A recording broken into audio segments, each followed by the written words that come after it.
I'm Mike Lageschulte. Welcome to Ute Insider.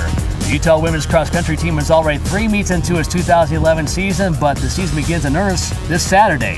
For the first time, Utah will have its entire team available, including both national qualifiers Alyssa Abbott and Amanda Mergarrett. I'm joined now by head coach Kyle Kepler. And Kyle, they have that type of team available for the first time. I'm guessing you're pretty excited about this weekend. Yeah, we're excited. The first 3 meets of the year have went pretty well, and we've had a chance to let some younger runners get some experience and development and kind of piece our group together. But this weekend, it kind of starts for real. A chance to pick up some points for potential. If we don't qualify automatically for nationals, that kind of thing, then there's an at-large process in which you beat teams outside your region. So excited to go out to Stanford and also get a look at some Pac-12 teams as well.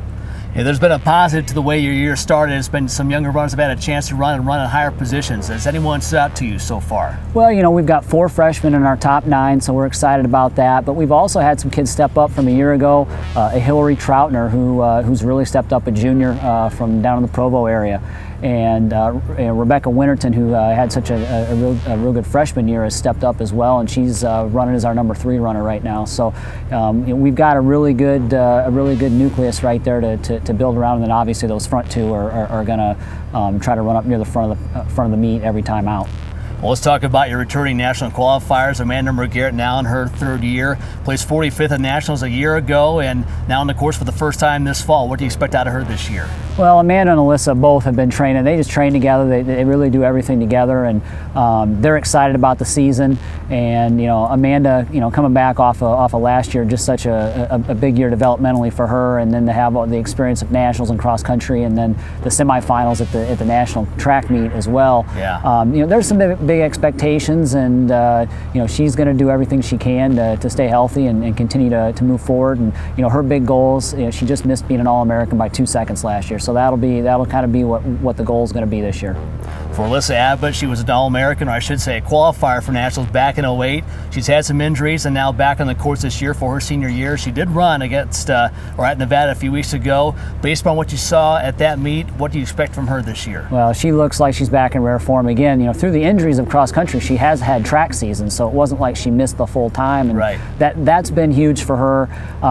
We put her back on. Her first race in almost 3 years was in her hometown of Reno, and she dominated the meet, and it was just a chance for her to get out before we went to a big meet and just kind of get that feeling back, understand the cross country mentality again, and get out. And she dominated that meet and looked terrific. And like I said, her and Amanda have trained very well together early in the season, and we hope they can run together through the course of the meets the rest of the way. Well, this weekend you're off to Stanford, always one of the top meets in this part of the country over the course of the year. A large field. Tell us about this year's competition and where you expect Utah and your top performers to finish at that meet. Well, we're really hoping for somewhere, a top 5 finish would be an expectation. We're going to get a look at some Pac-12 teams. Stanford's ranked in the top 10 already this year. Cal's probably right on the verge there. They've got a nice team and a really good front runner that'll run with our girls. And then UCLA and USC have some younger teams, and so we'll get a chance to look at them as well. And then again, there's just some other good West Coast teams that usually come out. There's a few teams even from the Midwest and some other parts of the country that make the trip. So it's a 25, 30 team invitational to give us our first test against a big field like we're going to see later in the season at Chili Pepper and at regionals and those kind of meets. Regionals coming up in Provo later on, but Kyle, big one this weekend. Good luck to you. Thanks for joining us. Thanks, Mike. Appreciate it. All right, you can follow Utah Women's Cross Country and all of Ute Sports at UtahUtes.com. For Kyle Kepler, I'm Mike Lageschulte. Thanks for joining us for Ute Insider.